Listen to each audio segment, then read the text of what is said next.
Bismillahirrahmanirrahim. Assalamualaikum warahmatullahi wabarakatuh.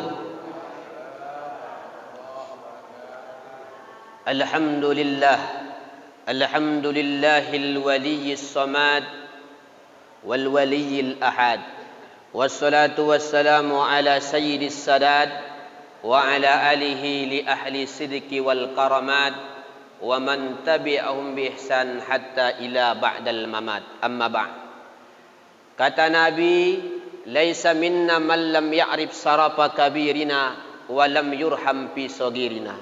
Bukan umatku yang tak hormat kepada yang tua dan tak sayang kepada yang muda. Oleh karena itu yang saya muliakan, pengurus Masjid As-Sabirin beserta jajarannya, tokoh masyarakat, alim ulama, wabil khusus barisan kaum bapa, kaum ibu, jamaah solat maghrib yang insya Allah mudah-mudahan kita orang-orang yang istiqamah dan dimuliakan oleh Allah Subhanahu wa taala. Amin. Amin ya rabbal alamin. Untaian kata yang paling indah dan paling bagus Bapak Ibu, ucapan alhamdulillah. Karena walaupun kalimat ini simpel kata Imam Al-Ghazali, tapi ketika kau lazimkan itu alhamdulillah tamla'ul mizan. Hadis sahih Al-Bukhari. Bisa menambahkan berat timbangan kita di hadapan Allah. Maka lazimkanlah Bapak Ibu ucapan alhamdulillahi rabbil alamin, yang kata Sayyidina Ali, baik waktu susah dan senang. Sering-seringlah ucapkan alhamdulillah. Bersalawat atas junjungan alam siang dan malam. Kita ucapkan sepotong doa yang ringan dalam ucapan, sekalipun simpel dalam tulisan, namun berat dalam timbangan. Itulah ucapan Allahumma salli ala sayyidina Muhammad wa ala ali sayyidina Muhammad. Bapak Ibu yang dimuliakan Allah Subhanahu wa taala, saya dengar tadi kajian kita akhlak tasawuf. Saya tidak sempat membawa kitabnya karena tadi dari rimba panjang muzakarah langsung ke sini, Pak. Jadi tapi kita alhamdulillah ya, kita ada hafal bagian daripada kitab Mau'izatul Mu'minin. Jadi kita Bapak Ibu, pembahasan kita sekarang ini kitab Mau'izatul Mu'minin ala Mukhtasar Ihya Ulumuddin. Jadi ada satu karya yang dikarang oleh Syekh Al-Imam Jamaluddin Al-Qasimi Ad-Dimashqi, ulama besar mazhab Syafi'i. Punya kitab namanya ringkasan kitab Ihya Ulumuddin. Ini kitab tasawuf. Ini dia, Pak. Berisinya adab dan akhlak. Di halaman 109 di bagian bawah, Syekh Jamaluddin membuat satu bab, yaitu bab fi adabil wiladati wa hiya khamsah. Ketika ibu dikasih cucu atau anak, lalu akhlaknya, adabnya menurut Nabi ada 5. Berapa, Pak? Ada Bu, berapa, Bu? Nah, gampang, Bu ya. Nah, ini adab ini. Nah, karena ini berkaitan dari bagian daripada tasawuf itu adalah adab. Ya, kenapa? Karena ini kitab Mau'izatul Mu'minin, nasihat-nasihat kepada orang yang beriman. Jadi ternyata karena aku tengok dari wajah-wajahnya sini, dari bapak-bapak, ibu-ibu, aku tengok dari wajahnya udah bercucu nampaknya ini. Ya, Pak ya? Cocoknya bahasanya cucu ya, Pak ini. Ya, jadi ada adab ketika ibunda sekalian, ayahanda diberikan cucu, ada adab yang diajarkan Nabi. Kenapa? Wajadna aksar fi zamanina hadza. Kata ulama, banyak kita jumpai di zaman ini manusia yatrukunal adab wa sunnatan nabawiyah. Mereka menganggap sepele adab yang diajarkan Nabi, meninggalkan sunnah Nabi. Itu kan perkara sepele saja. Pak, banyak sekarang, Pak. Mengabaikan sunnah-sunnah. Itu kan sunnah biasa saja tuh. Itu kan adab-adab biasa saja tuh. Padahal di dalam adab itu, di dalam adab yang diajarkan oleh Nabi, di situ banyak hikmah, bahkan kurnia keberkahan yang diberikan Allah Subhanahu wa taala. Di antara adabnya nanti, Bu, kalau bapak dikasih cucu sebagaimana Nabi, pertama adabnya Allah yafrahu bizzakar wa husnuhu bil unsa. Ini pertama kata Imam Syekh Jamaluddin. Adab ibu, jangan ibu kalau diberi contoh ya berharap dapat cucu pertama adalah laki-laki, tiba-tiba yang dapat perempuan, wa huznuhu bil unsa. Lalu bapak ibu bersedih sesedih-sedihnya. Itu tidak beradab menurut Nabi, Pak. Paham kira-kira, Pak? Bu, paham, Bu? Contoh, ya Allah, kalau bisa ya cucuku ini yang dari anakku yang nomor 2 ini kalau bisa laki-laki. Tiba-tiba semenjak sudah 3 kali di USG, tiba-tiba perempuan. Lalu ini bapak sebagai kakeknya, ibu sebagai neneknya sedih sesedih-sedihnya. Mulai anak ini dari merah sampai umur 8 tahun tak pernah ditengok-tengoknya cucunya ini. Tak mau dia nengoknya. Ya, Pak. Ini tidak beradab menurut konsep Nabi Muhammad sallallahu alaihi wasallam. Kenapa, Ustaz? Disambung lagi oleh beliau, fa innahu la yadri al khairatu fi ayyihima. Karena bapak ibu tidak tahu di mana yang bisa menolong kita di hadapan Allah, di mana di antara laki-laki dan perempuan ini yang baik. Kita tak tahu, Pak. Ada jaminan ibu tahu yang baik itu yang bisa menolong kita yang perempuan? Ada, Bu? Ada bapak tahu yang menjamin kita menolong kita di hadapan Allah cucu laki-laki? Ada, Pak? Atau anak laki-laki? Tidak ada. Ya, jadi kalau nanti bapak ibu dikasih, ya, berharap dapat cucu laki-laki atau anak laki-laki, tiba diberikan perempuan, syukur, tunjukkan sama-sama senang. Kenapa dibahas ini? Karena banyak orang dulu sebagaimana kaum jahiliyah, Pak. Kaum jahiliyah itu paling benci perempuan. Kalau sampai berita kepadanya, Pak, telah lahir, kira-kira anakmu, Pak, lahir, laki-laki perempuan? Perempuan, iswaddat wajhah wa ihmarra wajhah. Merah wajahnya, menghitam wajahnya, marah. Kenapa? Karena anak perempuan bagi kaum jahiliyah dulu itu adalah aib dan pembawa sial. Makanya di zaman ini, Bu, ya Bu ya, berkat Nabi Muhammad itu derajat perempuan diangkat setinggi-tingginya. Maka di zaman ini kata ulama seharusnya yang banyak bersolawat terhadap Nabi itu kaum perempuan. Ya Bu ya, Bu, banyak bersolawat. Nabi angkat, Pak, setinggi-tingginya. Bahkan satu surah bagi perempuan wanita, surah An-Nisa. Mana lagi surah An-Nur. Mana lagi surah Maryam. Cuma kadang-kadang wanita itu sendiri yang menghinakan dirinya, Pak. Nabi mengangkat setinggi-tinggi derajat wanita. Itu luar biasanya. Jadi gimana Ustaz adabnya? Ya, dapat laki-laki senang, dapat perempuan juga senang. Saya kemarin anak sudah 2. Pertama laki-laki umur 3 tahun, yang kedua perempuan. Pas di awal-awal, kalau sekedar saya berharap kalau bisa ya Allah yang untuk pertama ini laki-laki. Karena supaya saya marganya hasibuan, Pak. Supaya ini anak saya ini dapat marga hasibuan. Tapi semenjak di USG ini istri saya waktu hamil pertama, kata ibu dokter ini di Taman Sari sana, kata dia, ini Ustadz, ini perempuan. Karena saya tengok Ustadz tongkatnya tak ada katanya. Bu, Pak ya, tongkatnya tidak ada, tongkatnya Ustadz katanya. Oh iyalah, saya bilang. Saya siapkan ini nama untuk perempuan. Maksudnya apa? Saya tidak, ya kalau nanti dapat perempuan saya senang juga. Nah, itu tidak masalah, Pak. Walaupun kita ada dominan yang laki-laki kalau bisa. Kata apa nih, ternyata lahir, saya katakan sama dokter, tapi firasat saya, Bu Dokter, ini anak saya ini laki-laki nih. Ya, gimana lah Pak Ustadz? Saya cek, ini sudah 3 kali. Ya, ini perempuan. Oh iyalah, saya siapkan dua-duanya. Saya siapkanlah pertama, saya siapkan namanya Muhammad Mutawalli Sya'rawi. Tiba-tiba pas khotib Jumat naik di Masjid Nurul Salam, lahirlah dia, ternyata laki-laki. Kata ibu dokter ini, pandai dia Pak Ustadz menyembunyikan tongkatnya. Oh iyalah, tidak apa-apa saya bilang. Pandai dia Pak Ustadz menyembunyikan tongkatnya. Ternyata laki-laki, saya senang juga. Nah, yang kedua perempuan, senang juga. Yang tak boleh itu membeda-bedakan karena kita tidak tahu di antara yang dua ini yang mana yang mana. Bahkan, bal sawaba fihinna aksar. Kadang-kadang mendidik anak perempuan jauh lebih besar pahalanya. Itu kata Nabi. berdasarkan hadis Anas bin Malik. Kata Nabi, man kana lahu ibnatani, siapa yang punya 2 putri perempuan. Ini hadis Anas bin Malik. Lalu wa adda bihinna wa ahsana ilaihima, dia didik 2 ini berakhlak dan beradab, baik, bagus. Kuntu, saya, kata Nabi. Wa ana, dan saya, kata Nabi, dan dia, kahatain fil jannah, seperti ini dekatnya di surga. Bu, ada anaknya perempuan, Bu, kan?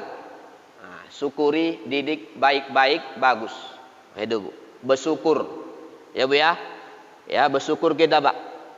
Ya, kita ajarkan, kita didik menurut sesuai dengan adab baginda Nabi Muhammad sallallahu alaihi wasallam.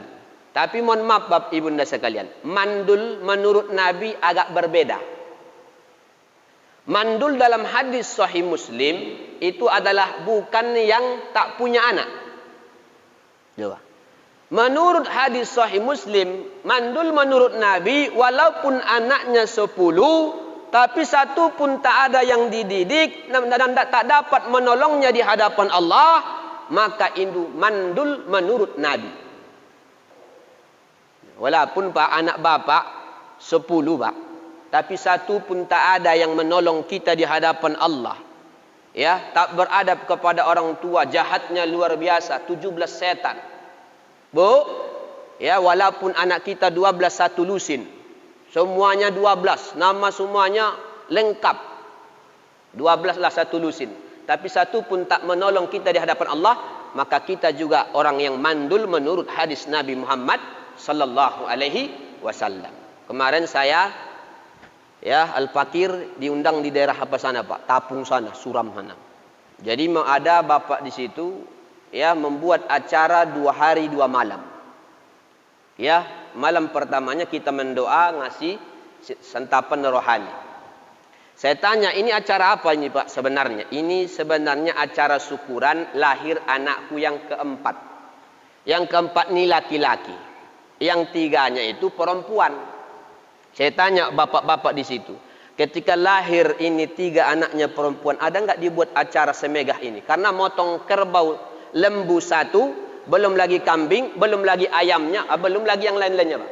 Ikan terinya, jengkolnya segala macam, belum lagi masuk itu Pak. Ya, saya bilang bapak nih, tidak pernah. Kalau yang 3 itu nggak ada buat acara apapun.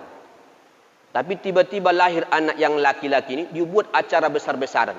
Cuma yang disayangkan tuh, malam pertama acara doa dan tausiah, malam yang kedua ternyata acaranya goyang-goyang ngebor. Ngebor. Goyang-goyang, dicampur aduknya memang. Orang sekarang pandai dia Pak. Nah, biarlah yang pertama acara bagus, ya, berdoa. Nah, yang kedua acara ya goyang-goyang, hibur-hiburan. Ya, yang biduan dipanggil yang paling seksi, dipanggil bergoyang-goyang hiburan. Ya, padahal acara syukuran dia dapat Kenapa ini salah? Kenapa dia beda-bedakan? Seharusnya laki-laki ya atau perempuan disamakan. Karena dua-duanya sama bisa menolong kita di hadapan Allah Subhanahu wa taala. Bukan seperti orang jahiliyah, Pak. Kata Imam Ibnu Hajar Al-Haytami, orang jahiliyah itu Bapak Ibu, 5 anaknya perempuan, 4 pasti yudfinuna hayaan, mereka kubur hidup-hidup.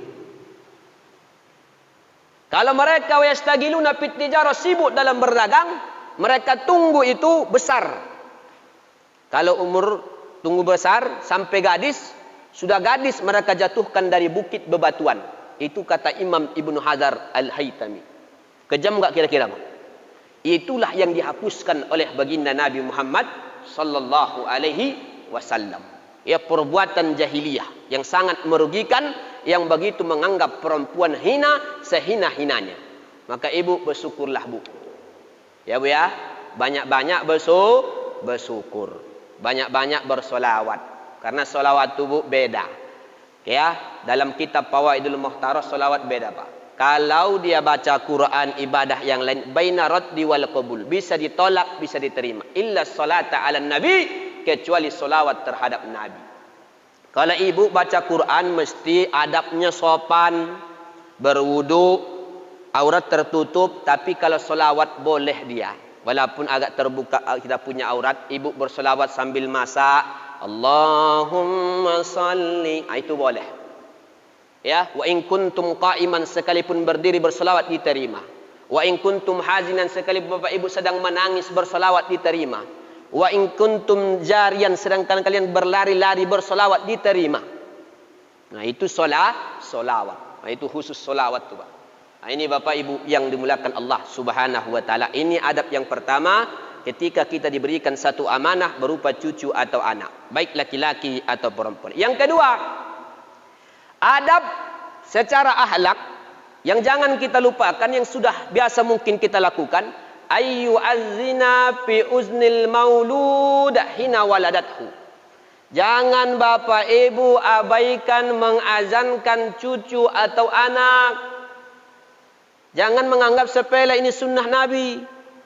Ini adab diajarkan Nabi. Hadisnya Sunan Tirmizi, menurut Imam Tirmizi hadisun hasan sahih. Cuma ada sebagian saudara kita dianggapnya dhaif. Ada. Tapi kita siapa? Imam Tirmizi itu bukan ulama kaleng-kaleng, Pak. Kalau adik saya Tirmizi, ya kuliah di UIR nih, Pak. Tirmizi memang enggak banyak hafal hadis dia. Ya, tapi ini Imam Tirmizi muridnya Imam Al-Bukhari, ulama ahlu sunnah, punya kitab Sunan Tirmizi. Kata dia, makanya siapa yang mengazankan cucunya Hasan? Nabi, Pak, kakeknya. Azana Rasulullah sallallahu alaihi wasallam bi uznil Hasan hina waladathu Fatimah. Nabi sendiri yang mengazankan cucunya ketika Fatimah putri Nabi melahirkan Hasan. Diazankan sebelah kanan, dikomatkan sebelah kiri, baik laki-laki ataupun perempuan. Itu kata Imam Nawawi dalam kitab Majmu' Syarah Muhazzab. Kadang-kadang kalau perempuan dikomatkan, ada juga Pak ya. Kalau perempuan Bu, dikomatkan saja. Kalau dia laki-laki baru diazankan. Kata Imam Nawawi, dua-duanya sama-sama diazankan. Cuma jangan pakai mic terlalu kuat pula, jangan Pak. Ya, ini kadang-kadang jangan pula pakai azan orang Medan, bahaya. Ya, bisa pekak nanti anak adu Pak.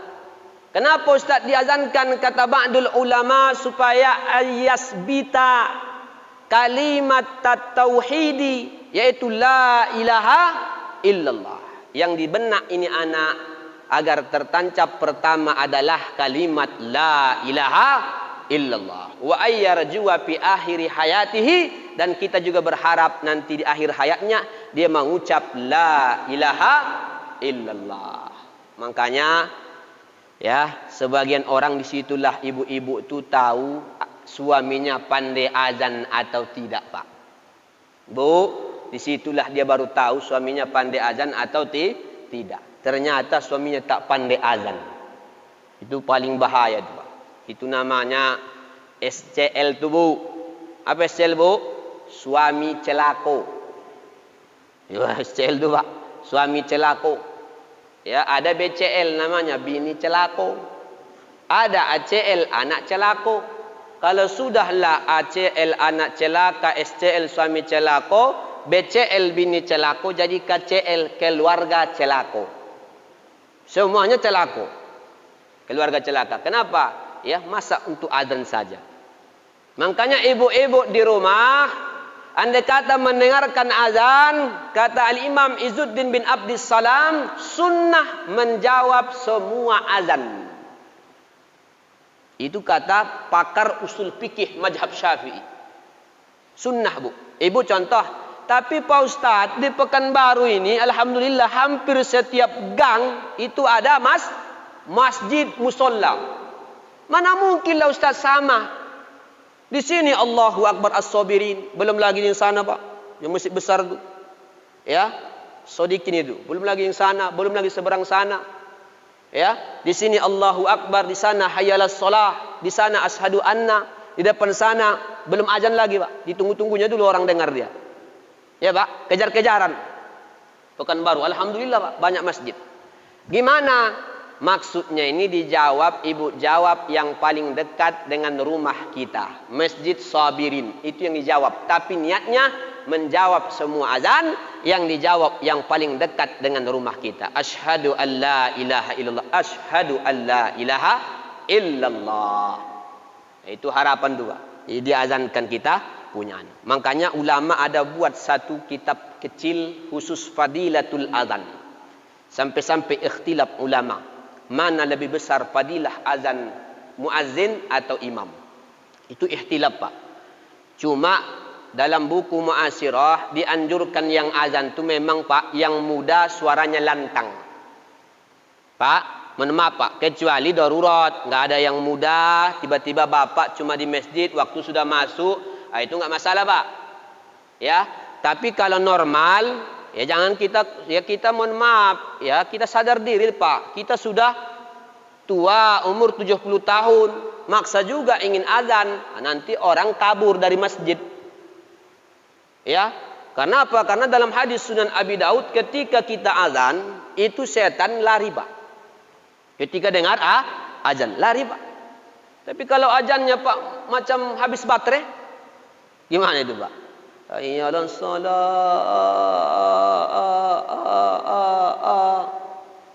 Ini kata setan, ini serius enggak ini Bapak nih? Kalau serius saya lari.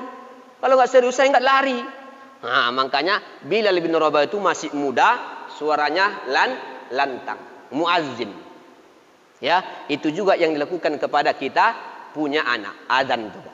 Makanya kenapa dalam azan itu ada kalimat tauhid, la ilaha illallah. Makanya Bapak Ibu, di antara tanaman-tanaman surga pesan Nabi Ibrahim sebagaimana dalam kitab Dardir kepada Nabi Muhammad di Rasul Jannah, di antaranya adalah kalimat la ilaha illallah. Lazimkan Pak ini. Inilah jantungnya zikir. Di antara jantungnya zikir adalah kalimat la ilaha illallah. Biasakanlah mengucapkan la ilaha illallah agar akhir hayatmu bisa dan mudah menutup akhir hayat dengan kalimat la ilaha illallah. Karena betapa banyak orang ketika di akhir hayatnya, sakaratnya, diajari la ilaha illallah, kalimat yang lain yang keluar dari mulutnya. Makanya adab dan sunnah ketika orang sakarat Pak, itu wa yulakkina la ilaha illallah. Bapak Ibu talkinkan la ilaha illallah. Anak sekarang tak tahu lagi adab-adab yang diajarkan Nabi ketika kita sakaratul maut, menjelang mati. Dia hanya bisa mempelototi kita, melihat kita saja. Kadang-kadang dipotonya. Dipotonya, masukkannya ke pacebok. Masukkannya ke pacebok, ke Facebook. Setelah dimasukkannya, minta doa ya. Ya, minta doa kepada ayah atau ibu saya. Dilek-lek sama orang. Ya, kenapa? Karena dia tak tahu adabnya. Padahal ketika ini Pak, mayat ini dalam keadaan sudah sakit parah menjelang ajalnya, dibisikkan la ilaha illallah. Tak mesti ditambah Muhammadur Rasulullah, itu agak payah. Tapi kita hanya membisikkan saja. Kalau sudah lidahnya mengikut la. Karena kalimat la ilaha illallah itu adalah huruf dalam. Bukan macam mim, bibir mesti begini, enggak. La ilaha illallah, la ilaha illallah, la ilaha illallah. Kalau sudah lidahnya cukup Pak. Kalau dia ngomong nanti ngomong perkara yang lain, coba ambilkan saya minum, wa'ada, ulangi lagi Pak. Ajak lagi dia, Pak, la ilaha illallah, tapi jangan dipaksa. Jangan dipaksa Pak. Kalau sudah susahlah, cukup Allah, Allah, Allah. Begitu dalam kitab Fiqhul Manhaji. Ya Bu ya, jangan dipaksa lagi. Ini kadang-kadang dipaksa, Pak, ngucap Pak, ngucap. Dipaksanya, ngucap Pak, ngucap. Lalu mayat itu pun bilang, ngucap. Dibilangnya pula bukan lagi la ilah, ngucap. Ya Pak ya. Nah, dan kita biasakan Pak. Makanya Ustadz kemarin ada Ustadz dari Sumbar umur 70 tahun. Dia sedang ceramah. Meninggal dunia. Disangka jamaah itu sedang membahas la ilallah. Rupanya itulah kalimat terakhir. Tapi ada orang di Pekanbaru kita jumpai langsung Pak. Tak jauh-jauh tapi tak menyebut orangnya. Daerah Parit Indah nih Pak. Pak, diajari Pak dia la ilaha illallah. Mencarut dia Pak. Luar biasa. Mencarut dia. Cuma bahasa Minang. Awak tak paham. Bahasa kita Minang Pak. Mencarutnya Bu. Mencarut dia. Pak. La ilaha illallah. Macam-macam katanya Pak. Nah itu. Kenapa? Karena benar kata Imam Ibnu Hajar Al-Haytami. Wa matar rajul kama'asa. Orang itu kadang meninggal sesuai dengan kebiasaannya. Kalau dia biasa mencarut. Boleh jadi nanti akhir hayatnya. Tak sempat dia bertaubat. Mencarut juga. Sudah kita jumpai, Pak. Belum lagi Imam Ibnu Qayyim mengatakan, ya, belum lagi Imam Az-Zahabi, bagaimana ada orang yang terlalu candu mencatur, meninggalkan salat, mengabaikan zikir, mengingat Allah. Tiba-tiba di akhir hayatnya, Pak, diajari, Pak, la ilaha illallah. Tapi kalimat yang keluar dari mulutnya apa? Kalau diterjemahkan, sekak. Coba, mesa dengan apa itu, Pak? Tabadu. Sekak, itu keluarnya, Pak. Kata Imam Ibnu Qayyim, belum lagi orang yang dia tak minum khamar, tapi suka duduk di tempat orang main judi dan minum khamar. Kata Imam Ibnu Qayyim, ketika di detik akhir hayatnya diajari orang la ilaha illallah, apa kata dia? Hei, tak usah kau ajari aku la ilaha illallah. Waskin wasrab. Waskin wasrab. Tuangkan saya satu cangkir khamar. Wasrab. Mari kita sama-sama minum. Padahal dia dulu nggak pernah minum, Pak. Cuma dia suka duduk melihat orang yang minum. Apalagi lah orang yang suka minum. Orang yang minum khamar kalau tak bertobat, Pak, itu dalam kitab Al-Bujairimi, Hasiyah Al-Bujairimi, jilid 2, ada 5 jilid, jilid 2 halaman 197, itu alamat mati su'ul khatimah. Kata Imam Sulaiman. Kalau ada orang Pak candu minum khamar terus, tak sempat bertaubat, alamat matinya su'ul khatimah. Padahal kita, Pak, bermohon apa, Bu? Allahumma ihtim lana bi husnil khatimah wa la takhtim umurana wa ajalana bi su'il khatimah. Nah, itu yang kedua. Ajankan. Yang ketiga, wasalis. Yang ketiga kata beliau, ayu sammihi isman hasanan faman kana lahu makruhun yustahabbu tabdiluhu. Kalau bisa cucu bapak ibu, kasihlah nama yang paling bagus. Wa man kana lahu makruhun wa man kana lahu ismun makruh, siapa bapak ibu yang namanya makruh, yustahabbu tabdiluhu, sunnah menggantinya. Coba ibu tanya nanti, Ustaz, kira-kira ini nama saya makruh atau gimana ini, Ustaz? Kata Ustaz itu haram, wajib ganti. Bukan makruh, Bu, ini haram. Karena nama ibu nama binatang. Andai kata nama kita nama binatang, wajib diganti, Pak. Karena nama itu dalam tafsir 3. Makbul diterima, mardud ditolak, haram, makruh. Mana nama yang haram? Nama binatang. Mana lagi? Asmaul Fusak, nama orang fasik. Makanya sampai sekarang, Bu, ibu dan ayah anda sekalian, nggak pernah kita jumpai. Siapa namamu? Fir'aun, Pak. Ada, Pak? Bu, ada? Siapa namamu? Iblis. Ada, Pak? Siapa namamu? Korun, Pak. Kamu siapa namanya? Siti Syaitonia. Setan namanya, Pak. Kenapa? Karena kalau bicara banyak dalam Quran, Bapak Ibu, setan 88 kali dalam Quran, Pak. Kalimat setan itu 88 kali, iblis 11 kali. Nah, jadi kalau makruh, sunnah diganti. Sekalipun KTP kakak ibu tak mesti diganti, karena akan repot, susah. Cuma secara panggilan sosial boleh, ya, ibu undang orang, bapak undang orang, bilang, kemarin ini saya tanya Ustaz sana, nama saya ini termasuk nama yang makruh, saya ganti nama sekarang, walaupun ibu sudah tua. Ya, Bu, ganti, tanya besok. Tapi nggak mesti macam adat sebagian orang Melayu atau orang Medan, diayun, Bu. Tahu ayun, Bu? Tahu, Bu, ya? Diayun, dimarhabankan, Pak. Marhaba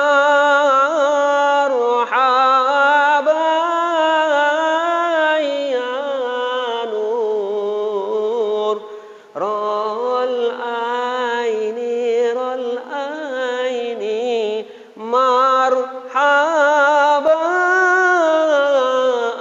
Ammar.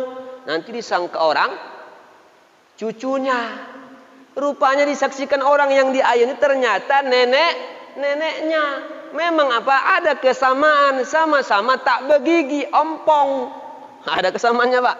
Ya, orang nanti heran, ternyata Bukan cucunya, neneknya. Udah undang acara saja, syukuran, potong ayam mungkin. Ya ala kadarnya saja. Saya, Bapak Ibu, ganti nama. Mana Ustaz contoh yang makruh? Ini kata sebahagian ulama, Bapak Ibu. Makruh ngasih nama cucu, nama anak. Ya, mohon maaf kalau ada nama sini memang nama bapak sama macam itu, Pak. Ya, jangan marah sama saya. Justru kita nanti tambah saja. Berdasarkan hanya semata-mata berdasarkan kalender Masehi. Contoh, lahir cucu bapak Januari, ibu dan bapak kasih Januar. Pak, mohon maaf nanti kalau ada namanya sama, Pak ya. Ini makruh, nggak sempat dia haram. Lahir Februari kasih Febri, lahir Juni kasih Juni, lahir Juli kasih Juli, lahir Agustus kasih Agus, lahir September kasih Septi, lahir Desember kasih Desi. 12 dia punya cucu, punya anak, semuanya nama kalender Masehi. Bu, satu lusin anak ibu, kenapa ibu buat semuanya nama bulan Masehi? Aduh Ustaz, kalau dibuat ini Ustaz, 12 ini nama, gampang manggilnya Ustaz. Apa manggilnya? Cukup saya panggil kalender. Nah, datang semuanya dia. Kalender. Sama itu Bu, sama yang dia apa Pak? Quran tuh Pak. Pertama si Rahman, yang kedua si Rahim, yang ketiga si Malik, yang keempat si Mustaqim, yang kelima si Amin, bukan si Dolin. Kalau Dolin sesat dia. Ya, cukuplah ibu ini enggak repot-repot manggil ngumpulkannya. Cukuplah dia Al-Fatihah. Datang semua itu, Pak. Ya, kasih nama simpel tapi mewakili semuanya. Nah, ini Bapak Ibu yang dimuliakan Allah Subhanahu wa taala. Tapi kalau nama-nama yang fasik dan tidak ada sunnahnya macam orang-orang sekarang, enggak ada syariatnya, Pak. Walaupun digabungkan dia baik, bagus. Ujung ambil pangkal nama istri atau ambil ujung nama suami, digabung-gabungkan. Suka nih Bu ya? Kan banyak orang sekarang. Walaupun artinya bagus, tapi jangan dianggap itu adalah anjuran dari Nabi. Nggak. Ya, udah banyaklah dibaca beberapa kitab tak jumpa. Ya, diambil nama ini setengah, contoh nama suaminya Ibas. Diambil ujungnya apa Bu? Bas. Ya Pak? Nama istrinya Kokom, diambil Kom, gabungkan. Apa? Baskom. Nah, itu artinya Pak. Ya, walaupun namanya Ibas diambil Bas, namanya Kokom diambil Kom, gabungkan Baskom. Nah, itu nggak ada syariatnya. Walaupun boleh saja, ya Pak. Nah, itu soal nama itu penting. Kenapa? Karena dalam hadis ya dari Abu Darda, ahsinu asma'a auladikum fa innakum tad'una yaumal qiyamah atau tunadi yaumal qiyamah bi asma'ikum. Karena kita dipanggil nanti di hari kiamat berdasarkan nama-nama kita. Di dalam kitab Tuhfatul Muhtaj, di antara nanti nama-nama yang barisan pertama dipanggil dalam kitab Tuhfatul Muhtaj yang ada awal namanya Muhammad. Bu, yang ada awal namanya Muhammad. Makanya saya buat nama anak saya Muhammad Mutawalli As-Sa'rawi Hasibuan. Ya, saya buat Pak Muhammad. Ya, makanya di dalam kitab Al-Kalimut Thayyib karangan Syekh Ali Jum'ah, menurut penelitian tahun 2013 ke bawah, di dunia ini dihitung orang yang bernama Muhammad situna miliun, kurang lebih 60 juta orang. Kalau Bapak Ibu tak percaya, hitung sendiri. Bu, 60 juta orang saking cintanya orang kepada Nabi Muhammad, dibuat nama cucunya, anaknya berawal Muhammad. Tapi Ustadz, kadang-kadang kami buat nama cucu kami, anak kami bagus. Siapa namanya Ustadz? Siapa namanya? Muhammad Ibrahim Yahya. Tiga-tiganya nama Nabi, diborongnya Nabi itu Pak. Muhammad Nabi Bu? Nabi. Ibrahim Pak? Nabi. Yahya? Nabi. Tapi terciduk maling ayam tetangga. Salahkah namanya? Tidak. Salah pendidikannya. Bukan namanya. Di Jawa itu luar biasa, Bu. Saya pernah ke Jawa Barat dan ke Jawa Tengah. Di Jawa Barat itu ada nama orang, anak keduanya putri, namanya Siti Arba'a Rokaatin. Siapa, Pak? Bu? Siti Arba'a Rokaatin. Ini Kang, kumaha nih Kang, oi? Saya bilang, ini kumaha nih namanya? Ya, kenapa ini namanya ini sempat Siti Arba'a Rokaatin, macam rokaat sholat zuhur aja. Usolli fardhu zuhri arba'a rokaatin. Oh, ini sejarahnya Pak Ustaz. Mat katanya, bukan Ustaz. Dulu. Ini sejarahnya, saya ini masuk ke rumah sakit itu jam pukul 10 malam. Ya, saya tunggu-tunggu sampailah siang pagi, tidak lahir-lahir saya punya putri. Ini yang anak kedua. Tapi setelah pas saya sholat zuhur, lahirlah dia. Saya nak mikir panjang-panjang ini. Kenapalah anakku yang kedua ini pas sholat zuhur saya lahir dia. Saya diingatnya lah, oh zuhur ini 4 rakaat. Oh bagus juga ku kasih ini nampaknya ini. Karena pas saya sholat ini, dibuatnalah anaknya tadi Siti Arba'a Rokaatin, karena pas sholat zuhur 4 rakaat. Nanti bapak kalau pas sholat maghrib 3 rakaat, buat nanti namanya Siti Salasa Rokaatin. Kalau sholat subuh 2 rakaat. Ya, nah itu ada-ada aja tuh Pak. Ya, kalau di Spanyol, ya, nama orang di Spanyol itu saking cintanya terhadap Nabi Muhammad, ada di Spanyol nama orang Pak, Allahumma sholli ala Muhammad. Itu namanya. Allahumma sholli ala Muhammad. Jadi solawat namanya Pak. Itu di Spanyol. Kalau di Jawa Tengah, ada namanya kitab kuning, Bob. Ada namanya, dibuatnya lahir anaknya Alladzi. Alladzi yuwaswi, ada kalimat Alladzi. Lahir 2 tahun kemudian putrinya perempuan dikasih Allati. Saking cintanya kitab kuning Arab Bundul. Aneh-aneh. Beberapa bulan yang lalu, ya, ada orang ngasih nama anaknya karena lahir 17 Agustus kemarin. Dikasih dia punya anak, punya cucu, Camry. Apa Pak? Bu? Camry. Apa Camry Ustaz? Itu singkatan Bapak Ibu. Kemerdekaan Republik Indonesia. Disingkat menjadi Camry karena lahir pada 17 Agustus. Bu, Camry dikasihnya. Jadi sekarang ini kasihlah nama yang elok-elok, yang bagus. Ya Bu ya, yang bagus. Kenapa? Wafil ismi barakah. Di dalam nama itu ada doa dan keberkahan. Karena apa Ustaz? Karena di antara hak orang tua atau ibunya kakek, andai kata orang tua tak ada, adalah an ayyuhsina ismahu, beri nama yang elok. Itu dalam kitab Tarbiyatul Aulad yang dikarang oleh Syekh Al-Imam Abdullah Ulwan. Hakul walad alal walid salasah, di antaranya kasih nama yang bagus. Karena di antara yang dituntut nanti Bapak Ibu, orang tua itu adalah di antaranya nama. Makanya dulu zaman Umar ada dikasih nama orang tuanya, dia nama binatang. Maka orang tua ini sudah tidak memberi hak kepada punya anak. Maka kasih cari nama yang elok-elok, yang bagus. Paling tidak ada artinya, Pak. Ya Bu ya, paling tidak ada artinya. Yang bagus, yang elok, ada artinya. Termasuklah nama yang paling bagus, Ahabbul Asma, Abdullah, Abdurrahman, Abdus Samad, yang dinisbatkan kepada kalimat. Cuma kadang-kadang kebiasaan kita, nama bagus, manggilnya itu tidak bagus. Namanya Abdullah, dipanggil Dolah. Ada Bu? Tahu arti Dolah Bu? Sesat. Dolah itu artinya sosek. Namanya Abdullah, dipanggil Dolah. Yang paling parah, ya Bu, yang paling parah namanya Muhammad Nuh, dipanggil Noah. Padahal namanya Muhammad Nuh. Yang paling parah Bu sekarang ini ada namanya bagus. Namanya Muhammad Damri. Siapa Bu? Muhammad Damri. Tapi kalau ditengok Facebooknya Anton. Mohon maaf Pak kalau ada nama Anton sini. Ya Pak? Nah, itu orang sekarang ini aneh-aneh dia. Ya, namanya Anton. Ya, jadi nama ini juga bagian daripada hak.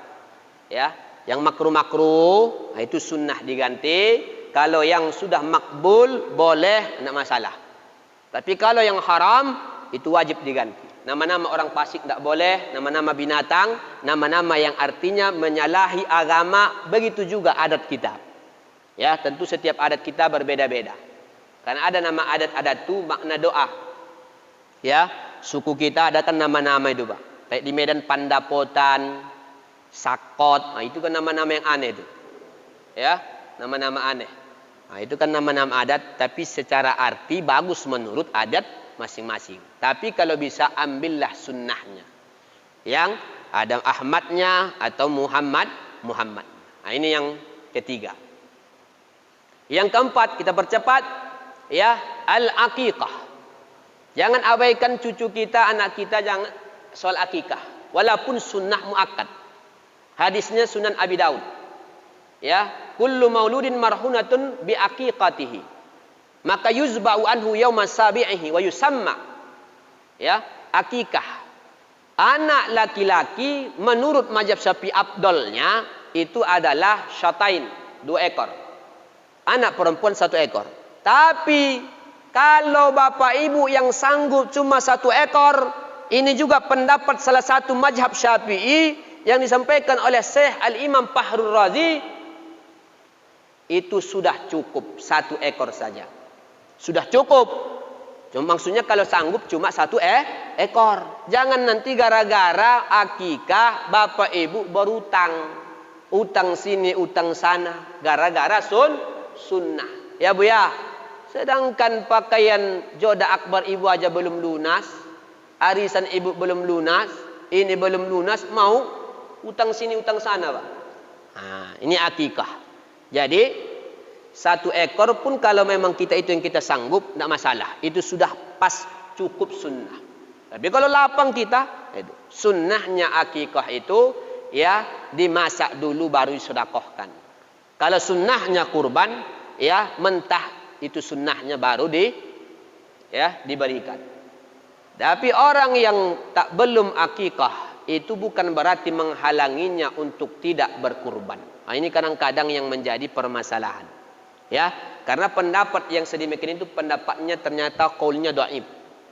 Yang mengatakan, kalau nanti dia belum berakikah, berarti nggak bisa kurban. Enggak. Kalau sudah saatnya bapak ibu kurban, berkurbanlah.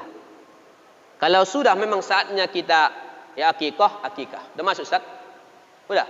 Yang terakhir, ayun hakabihi bitamratin aw halawah. Jangan lupakan bapak ibu tahnik dengan manis-manisan atau kurma. Ini min fi'lin Nabi, diantara sunnah yang tak pernah ditinggalkan oleh Nabi. Ya, tapi sunnahnya kalau ada orang alim di sekitar kita, bawa kepada orang alim, karena orang alim itu banyak hadis keluar dari mulutnya. Mengambil barokah itu, tahnik, taruh sini, dioleskan sedikit, dibaca doa. Nah, ini sunnah-sunnah jangan kita abaikan. Kita hidupkan sunnah Nabi Muhammad. InsyaAllah hidup kita berkah dan kita dengan harapan akan berkumpul bersama Nabi Muhammad sallallahu alaihi wasallam. Karena waktu sudah masuk, mohon maaf Bapak Ibu, ini saja yang bisa kita sampaikan. Mudah-mudahan bisa kita amalkan walaupun nampak sederhana. Ini sunnah adab yang diajarkan oleh baginda Nabi Muhammad sallallahu alaihi wasallam. Akhir ini, assalamualaikum warahmatullahi wabarakatuh.